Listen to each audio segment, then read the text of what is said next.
Buonasera a tutti. Visto che alcuni di voi volevano che io parlassi in italiano, ho deciso di parlare un pochino italiano.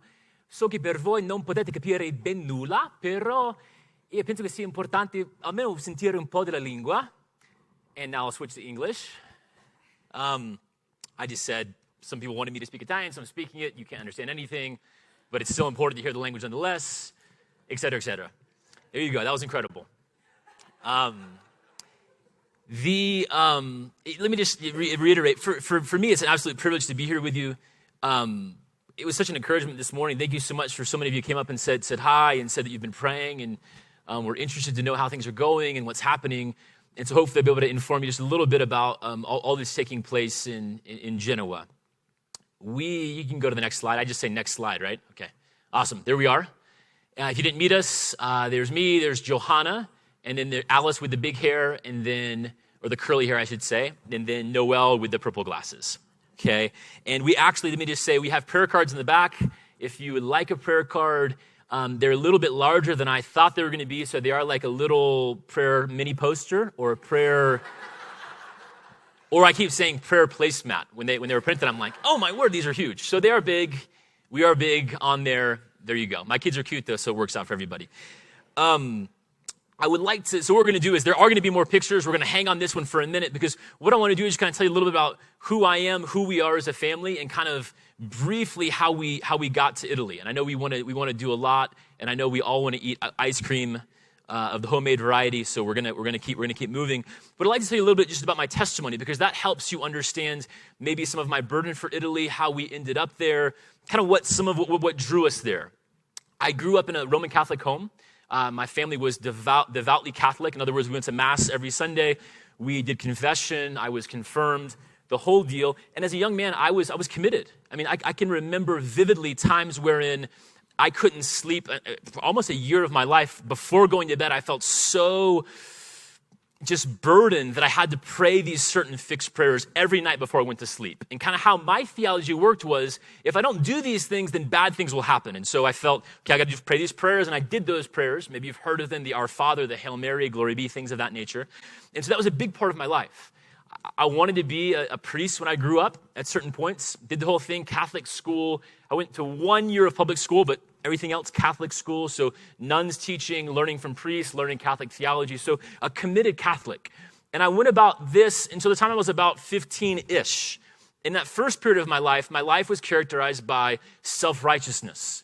In other words, I was the good kid. I was the kid that told on the other kids, and I loved the fact that I was a pretty good kid. And people told me that I was good, and I embraced that and really rejoiced in that. Where was Jesus at this point in my life, the understanding of the gospel? There really was none, because at least in my Catholicism, I didn't think in those terms. I didn't think of terms in regeneration. I didn't think in terms of being born again, of being converted. Those were all things that really didn't play a part of what I was all about. This all went on until I was about, again, 15-ish, actually maybe 14. And at that point, there was this radical kind of shift in my life. And the shift kind of happened this way. Whereas before, my life was characterized by self-righteousness. I loved the praise of man because it made me feel good, and it was that simple. At a certain point, I decided, you know what, that doesn't really work for me anymore. Maybe if I did whatever I wanted to and rebelled, that would bring me fulfillment. You know, Augustine says that our hearts are restless until they find rest in you. He says that in his Confessions, praying to God. So there's this restlessness. And you have to understand, self-righteousness is really no better than outward rebellion. But I traded one for the other. And at that point, I began a series of arrests, I was heavy into drugs and alcohol. I'll spare you the details, but essentially went to several rehabs. One thing that might be instructive is the first time that I got arrested, like big time arrest, breaking and entering, this is a huge deal. I'm a young man. I used to be self-righteous. Now I'm not anymore. Now I'm in big trouble, right? And so I'm going to sit down with the priest and I'm going to have to tell him what happened because my mom said, you have to go to confession to fix this. I say, okay, let's do this. Let's sit down. I'm going to talk to him. I explain to him, here's what happened. I say it. And he says to me, here's your penance. So if you don't know anything about Catholicism, you get absolved by the priest, but you get a penance, right? Here's what you do. And this is kind of what shows that the change is going to happen, shows that you're earnest. And so for me, I'm thinking, okay, big sin, right? First time arrested, big penance. This is good. I'm going to go talk to the priest. He will give me said large penance. It may take me days to say all these prayers, but I'll do it. Scale will be equal. It'll be fixed. He gives me the exact same thing I always got. Every time I got the same thing. So whether I said one thing that wasn't kind to my mom or whether I got arrested for breaking and entering, it was the same thing. And I remember thinking, and I said to him, in fact, as a young man, well, I don't know if you heard me because I did this, this, and this. So obviously we got to fix this. And he was kind of like, not a big deal. If you want to say another prayer, you can. And even as a young man, I began to think, well, okay, at least in the way that I understood Catholicism as a young guy, I thought, okay, I do bad things and then I do other things to remedy the bad things I did. But even at that point, I realized, this doesn't work. It doesn't really even work out. It doesn't even make sense. So I left the Catholic Church, or was already very skeptical about the Catholic Church, let's say. So to fast forward a little bit, my parents didn't know what to do with me. I grew up in the Washington, D.C. area. And then after I'd done some failed attempts at rehab, they sent me down to another halfway house and another rehab in the Florida area. So I wind up in South Florida. I'm an 18-year-old kid surrounded by all of these people who are struggling with the same sins. How do we stop using drugs? And for me, I can look back and I had this journal from that period of my life, and it kind of reads like this. Okay, today is my first day clean. I'm now going to live a better life. A week later, journal entry, fell again, sinned again. And it reads in this cyclical nature, and it's painful to read because it's a Christless attempt to change. And sure, sinners can change outward things, but things that are deep down, heart-level stuff, that's something we can't affect change at that level on our own, right? So Paul says this in the third chapter of Titus. He says, before Christ saved us, we were slaves to various lusts and pleasures. It's fascinating. So we're actually enslaved to that which we think we love. So it's this weird bondage to, I get what I want, but I'm in bondage to it. And that was my life. I would wake up and say, okay, today is going to be different. I'm not going to dive into these sins again. And by the afternoon, I was doing them all over again. And this all went on until one point. This is a very weird thing, at least for my Catholicism. I began to read the scriptures for the first time.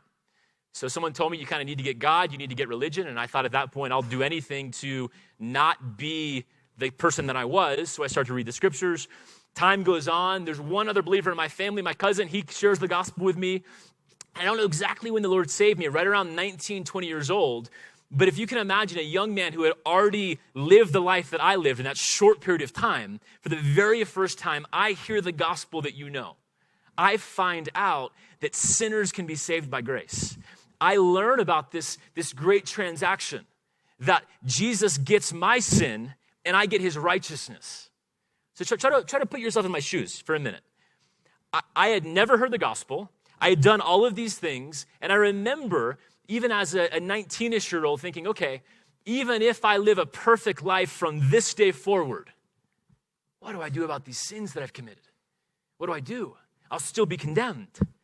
And so the moment that I heard the real gospel, i.e. that there is actual forgiveness, I can't earn it, it's already been purchased, but through faith, that salvation already purchased can be applied to my account, it was a marvelous thing.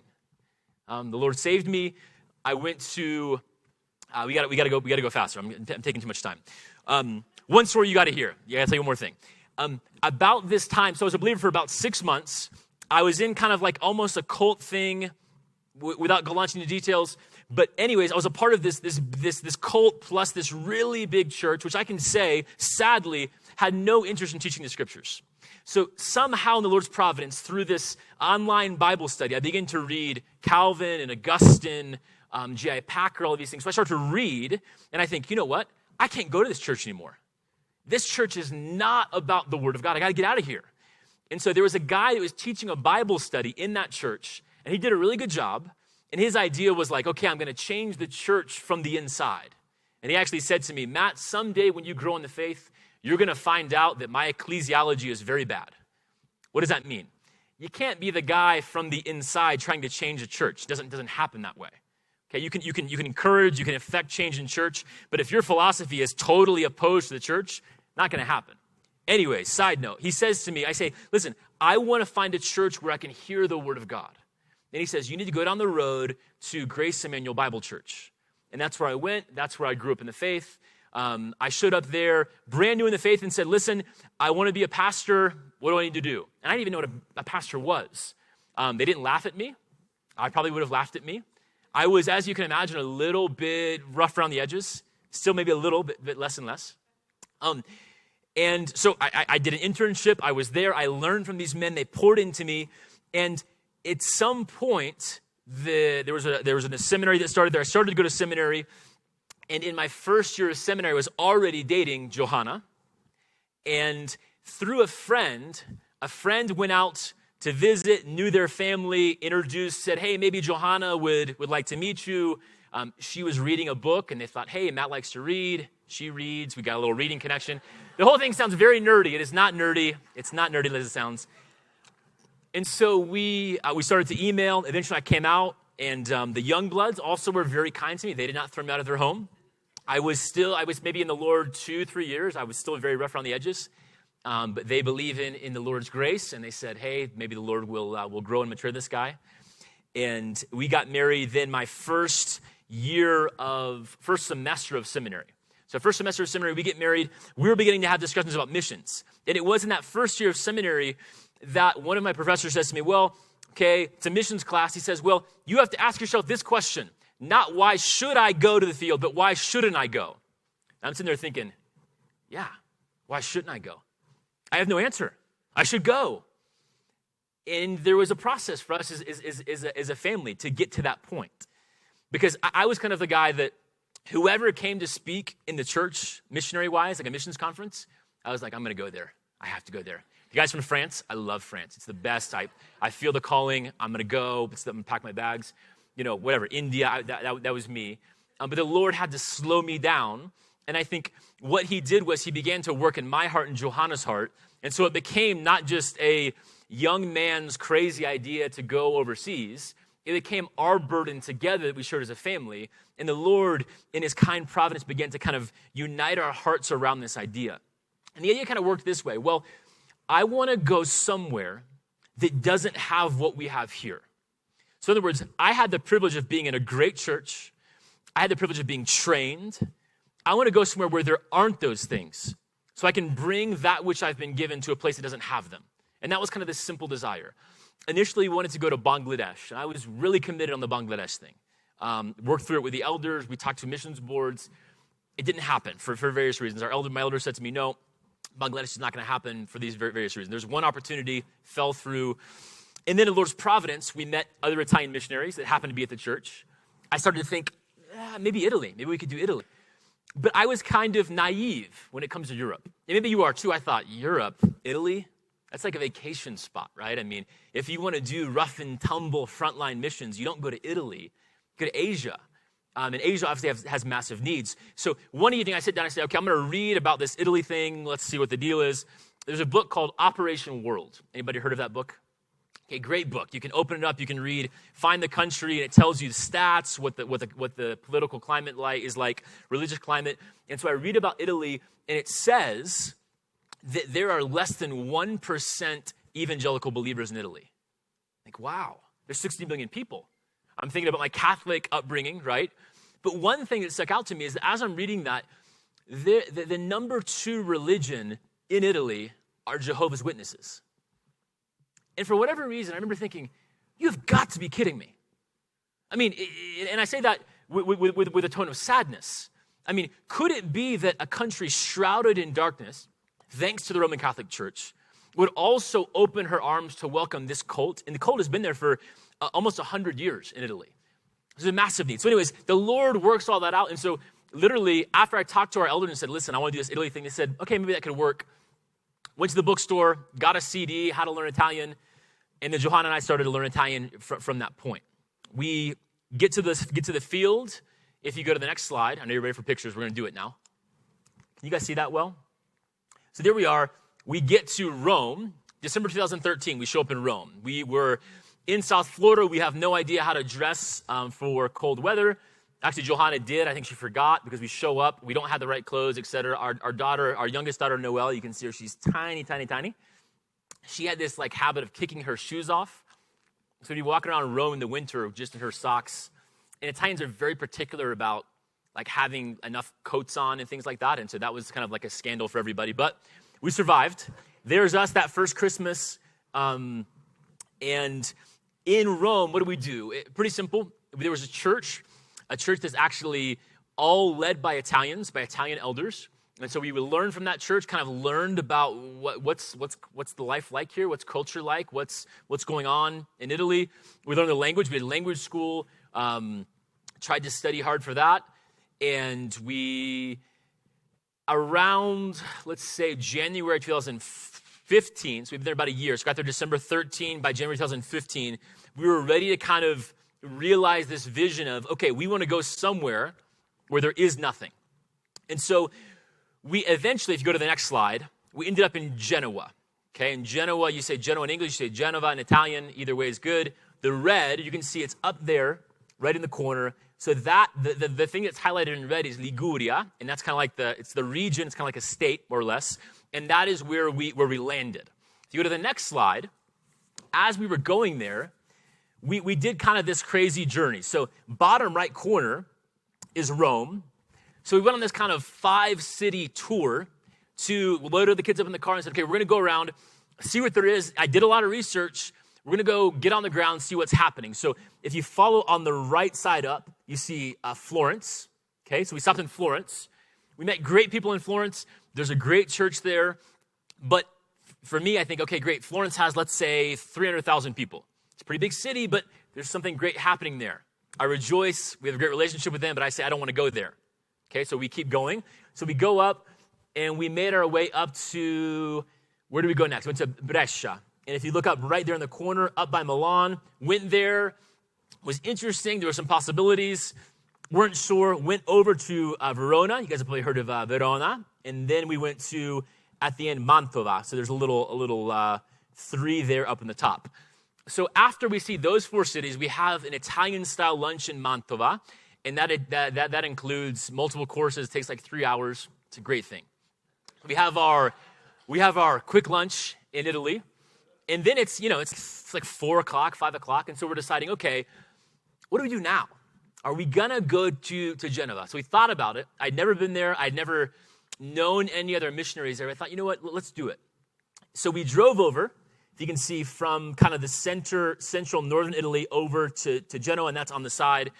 And it's interesting because we finally got going. We take forever. We pulled over like 1,000 times. And so by the time we're pulling into Genoa, it's 11 o'clock at night. Johanna's reading to me all these stats off the internet of, okay, this is what Genoa's like, etc. And we're getting excited. I'm thinking, man, this is awesome. This is awesome. This could be it. And if you go to the next slide, you can play that. And while I'm talking, you can just kind of have this in the background. This is a thing called the Sopraelevata, and it's like a highway that goes along the coast. And what you'll see is the water on your right, or on this side, yeah, you're right. And then you'll see the hill on the left side.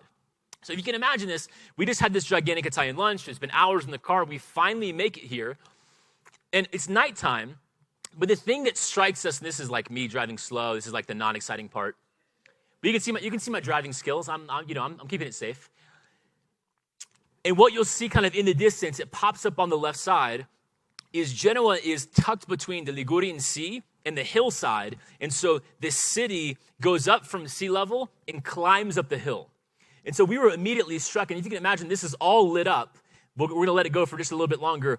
But the apartments climb up the hills there, the foothills, and there's just this incredible density. And so you almost get the physical feeling of there is this massive need here. And I think even the way that the city is laid out kind of gives you that feeling. And you can see it goes and goes. We're going to go around one more turn, then we're going to call it good. So we're on this thing for the first time. And we're just thinking, this is incredible, this is great. And if you go to the next slide, I know you really want to see that, but we're going to call it good. We pull up into the very central, the heart of Genoa. So this is Piazza dei Ferrari. And so we pull in, and it's nighttime, there's like no one there, but there's this huge open space right in the center of the city. And I kind of had what might be called an overly, I don't know what my reaction was. I don't even know how I would describe it, but maybe a little bit subjective. But I looked over to Johanna and said, this is it, we're coming here. And we did. Now, just put it in context, I probably said that more than one time. But this time, it was the real deal. I think we were just taken with this massive place. So you go to the next slide. This is daytime, and I'll show you one more of this in a minute, but that's the center of the city. It's an amazing city because there's all these different levels kind of up the hills. You have to take sometimes cable cars, elevators up, but massive, massive, dense city. So go to the next slide. So why Genoa? First thing, there's a limited evangelical testimony. There are very few believers in Genoa. As you can imagine, that's a big draw for us. Did research, then more we're finding out there's less and less actually going on there.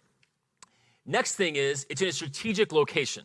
Okay, so it's in northern Italy. There's basically a trade triangle with Milan, with Genoa, and then with Turin. And so you kind of have that northeastern area of Italy that is a really kind of hustle and bustle area. But in the Genoa part of the triangle, there really wasn't a lot happening. It's well connected. There's an airport, there's trains, there's other large cities. I mentioned that. And then it's a central point for reaching other small communities.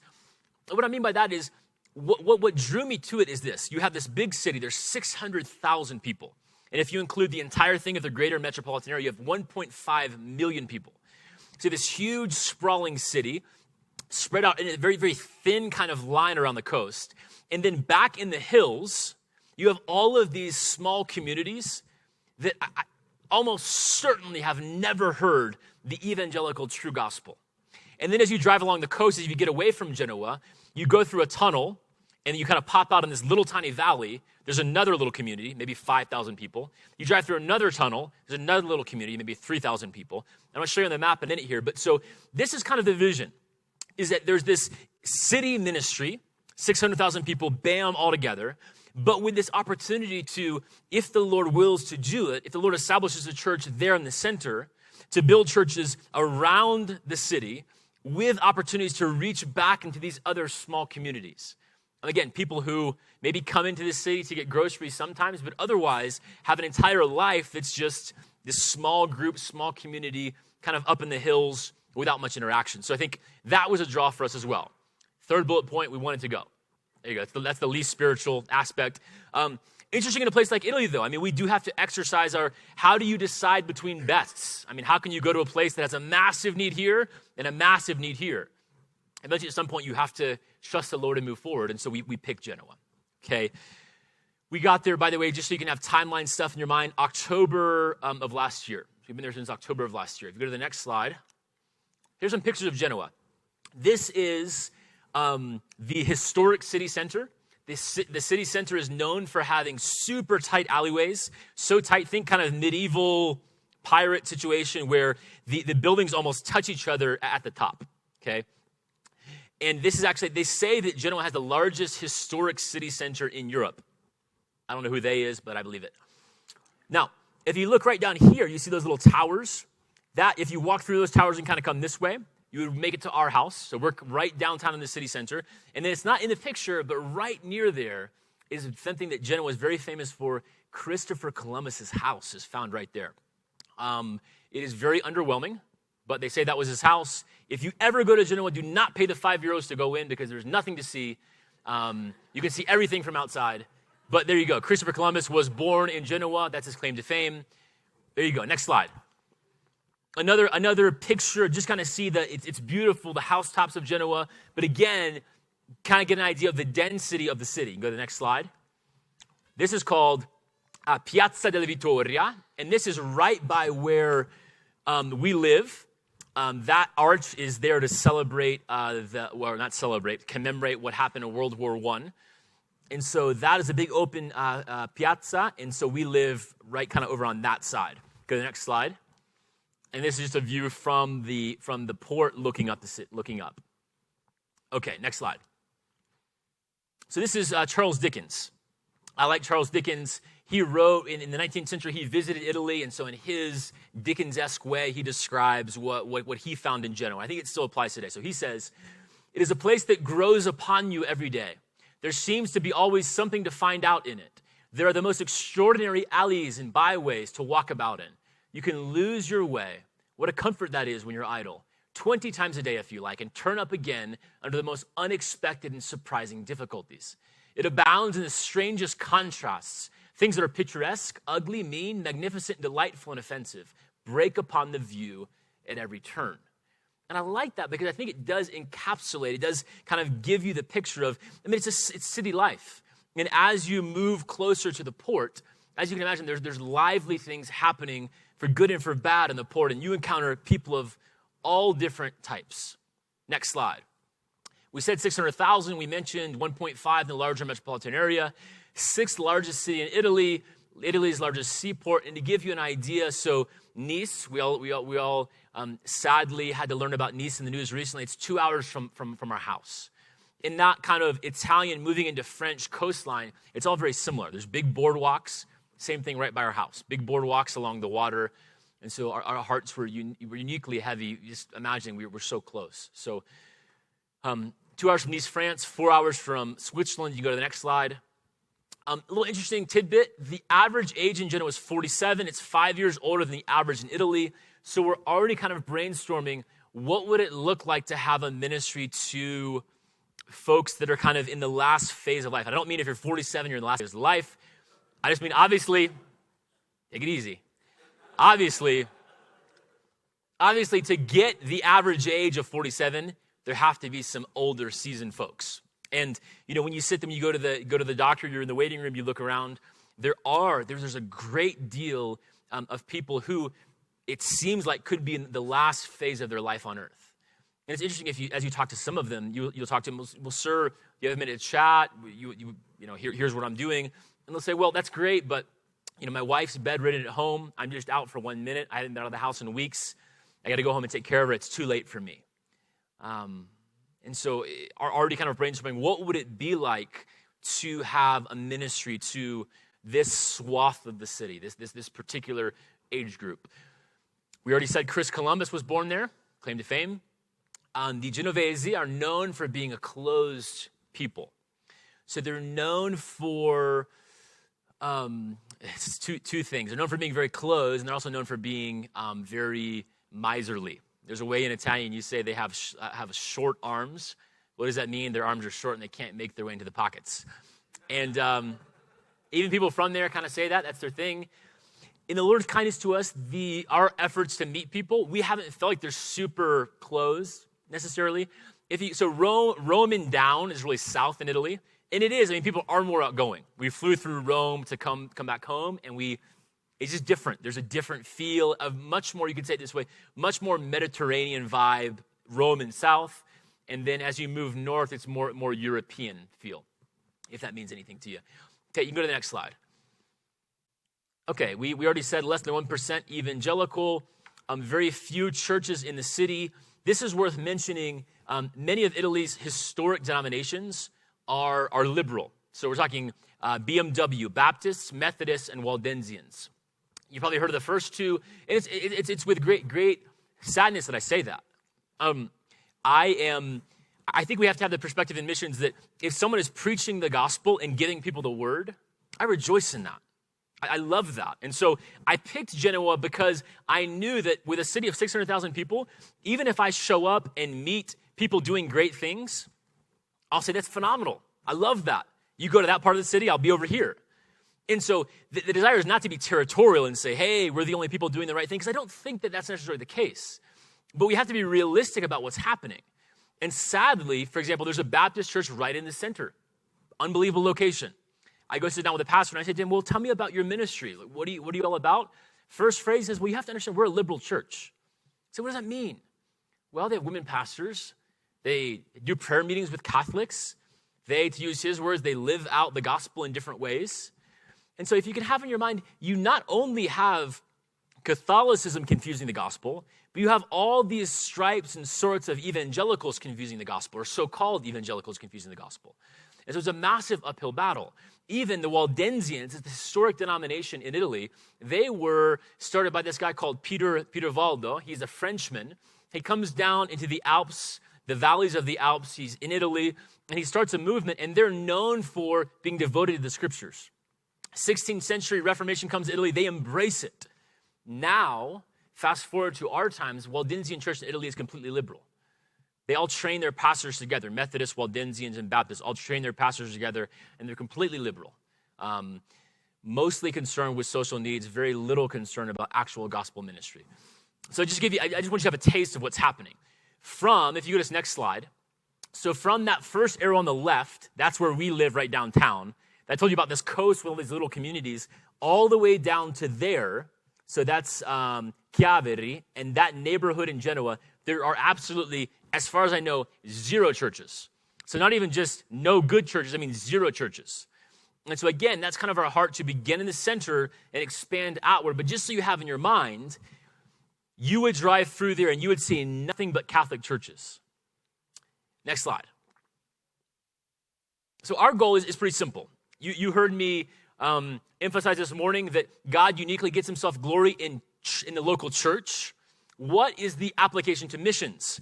Church planting has to be central.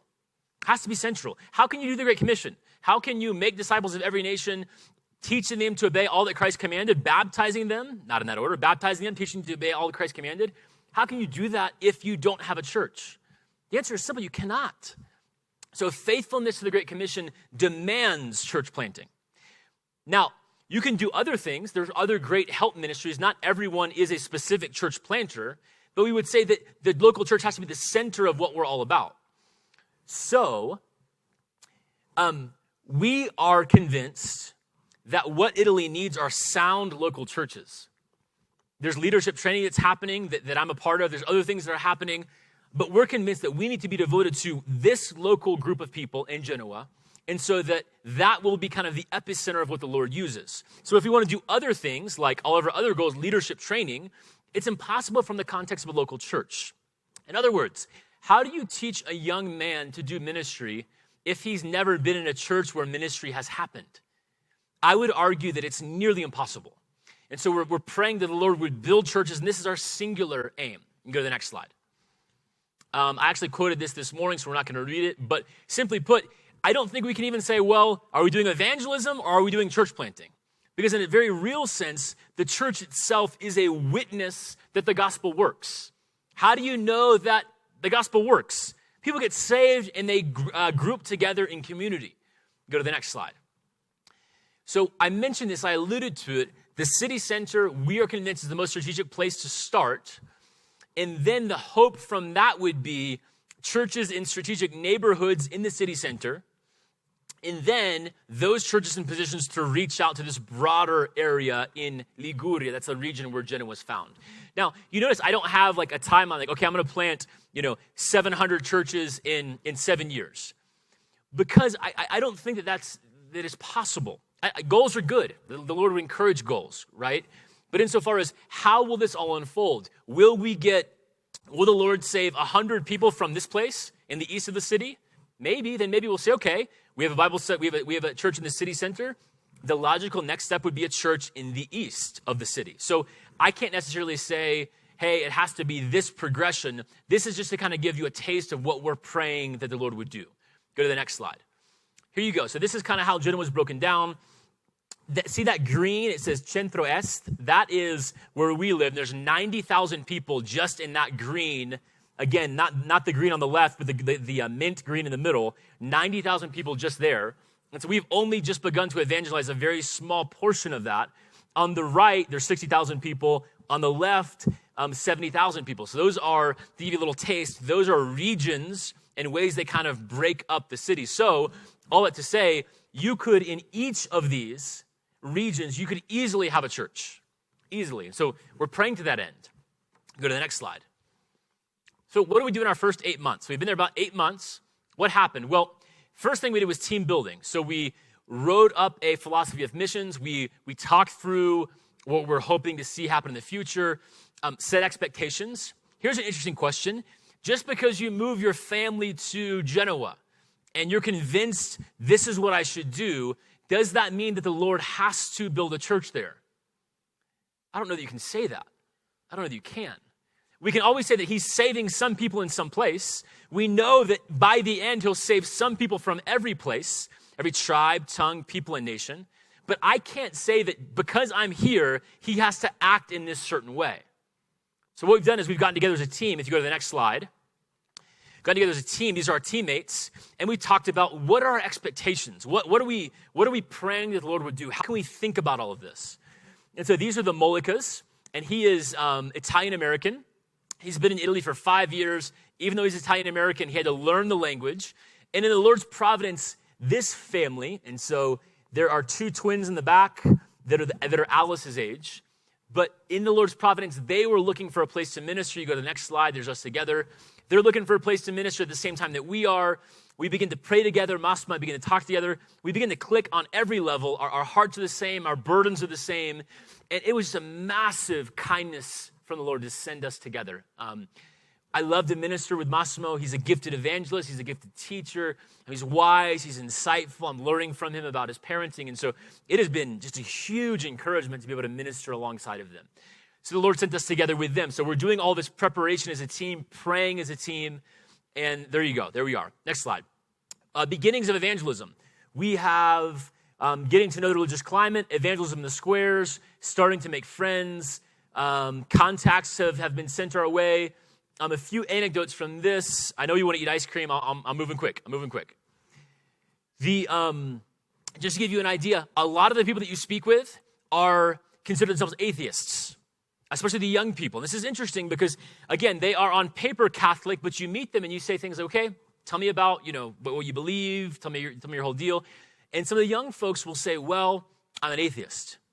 And often that means, well, I read some scientific article and that changed my mind, et cetera, et cetera. And so I'll say, well, why are you an atheist? And they say, well, I'll tell you, here's my atheism. I hate the Catholic Church, and I never want to be a part of that. I'm an atheist. And so for them, just so you have in your mind, that religion is monolithic. Christianity is Catholicism, and there is no difference.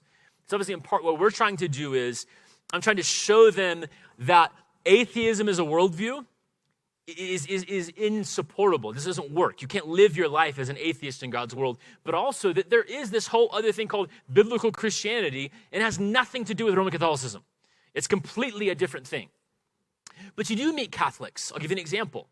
We meet a lady, and again, what do Massimo and I do for evangelism? We're really simple.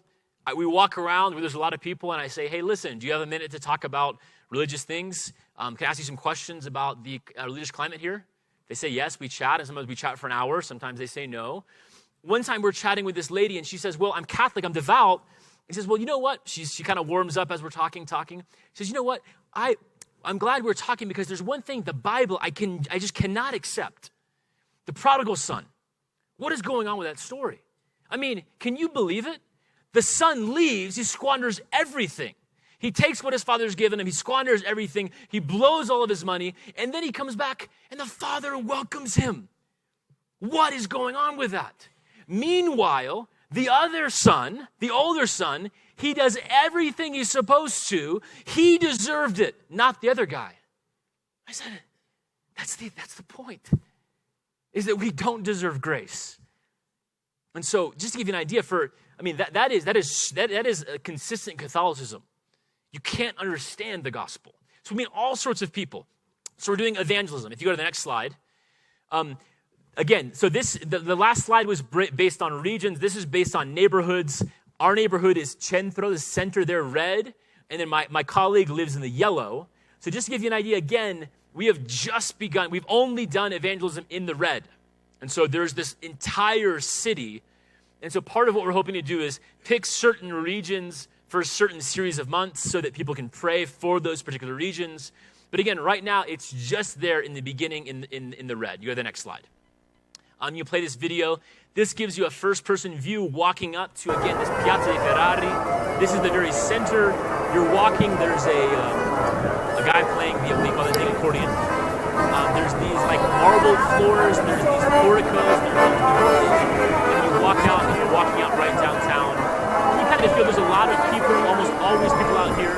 And so this is where we go. The big fountain, people sit around, and we'll just sit around and talk about the gospel. And so that's the main downtown area. You go to the next slide.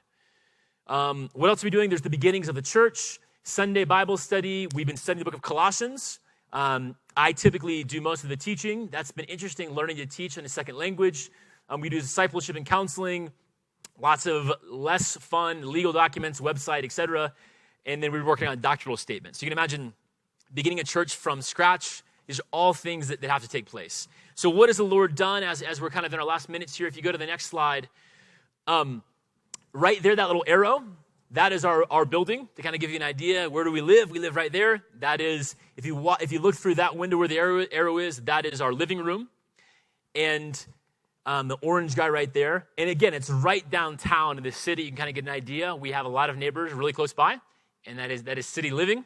And if you go to the next slide, to give you an idea, so I want you to have a chance to rejoice in what the Lord has done. So the Lord has, in the craziest of ways, just sent people to us.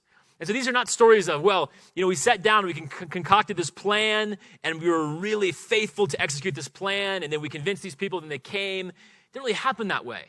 This guy is a guy who was praying for a biblical, to use his terminology, a biblical church to come to Genoa for 2 years.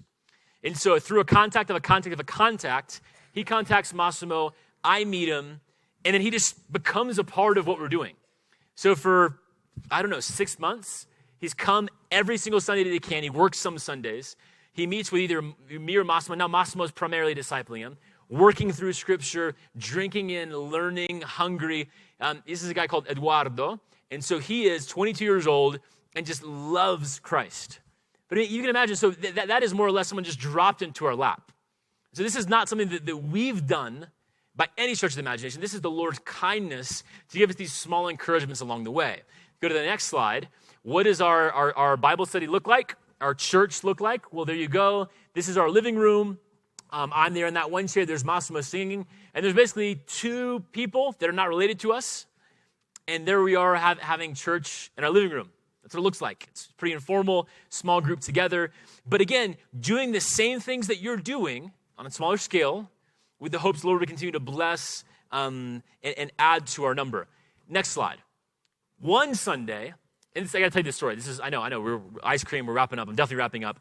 But you got to hear this story. This is totally cool.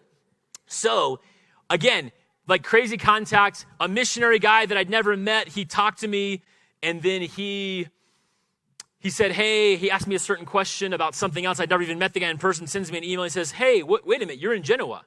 Great. Do you want a guy's contact information who's in Genoa?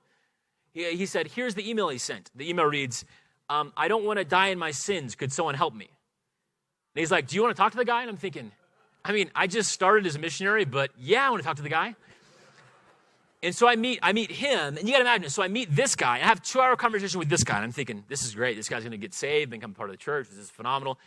I basically never really have a good conversation with him again. But through this guy, I meet his girlfriend's sister, his mom, his dad, his aunt, his uncle, his brother, all of these people. And then one Sunday, they all converge on our house. And so we wind up with this. You can just kind of get a feel for us, this massive number of people. That was incredible. And now, 2 couples have continued to come from that. Many haven't come back. But we view that as the Lord's kindness to encourage us in that particular moment. Obviously, it's not always about, were they added to the number for good? Of course, we would long for them to be under the word. But it was an encouragement that day. And we do Bible study, and then we do a little Q&A afterwards. And that day, there was a lady, and she said, okay, I have a question for you. I said, okay, tell me the question. She says, okay, can you tell all of us what someone has to do to be born again? I'm thinking, yeah, I could probably do that. So we just talk about that for John 3, about 30 minutes. She says, okay, another question. Okay, great. Another question, go. She goes, okay, I want to ask you, could you very slowly and carefully explain the gospel to all of us? I'm like, yeah, we could definitely do that. So we just had this sweet time together that Sunday. We're going to wrap up with this last thing. If you go here, go to the next one. Moving forward, we're working on moving from Bible study to local church, continuing to meet other people. We're working on formal outreaches. We're talking about, hey, how can we reach Jehovah's Witnesses? They're all over the city. Every main square is full of Jehovah's Witnesses. Not full, but they always have a little booth there. They're everywhere in the city.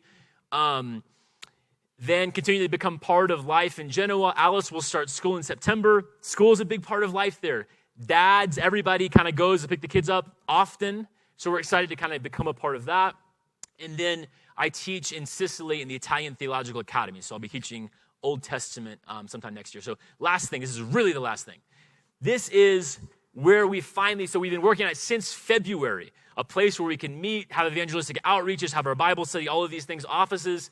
And just now, like a week and a half ago, we find out that we finally signed the lease for this place right there. So there's the orange arrow you can see. It's a storefront. It's right downtown, but it's an incredible spot. I mean, again, if you have in your mind kind of like American church buildings, you're probably thinking, what is that thing? I get it. But as you imagine, so typically evangelicals in Europe, they end up in a small storefront like this. So this will be our, Lord willing, little outpost for the gospel. So people walk by on foot, and it's incredible because this area here, floods come, it's really complicated, but all of a sudden now, all of these businesses are coming back right to this area. It's kind of like a happening area in the downtown. And if you walk like straight down this road, you'll hit the main drag of the city. So we can't afford a building right on the main drag, but this is a walkway to get to the main drag. So there's a lot of foot traffic, cars come by, people will see us. And so we're hoping that this will be a place to have evangelistic meetings, a place to have discussions, a place to maybe even have debates, and have this kind of be a core of our ministry and our testimony. Okay, I'm going to cut her off. Should I pray? That'd be good. Let's pray. Father, thank you for these sweet people. Thank you for their encouragement. Thank you that we get to eat ice cream tonight. I'm grateful for the way that Parker Bible is an encouragement to my family. I pray that you would bless them and their hearts for missions. In Jesus' name, amen.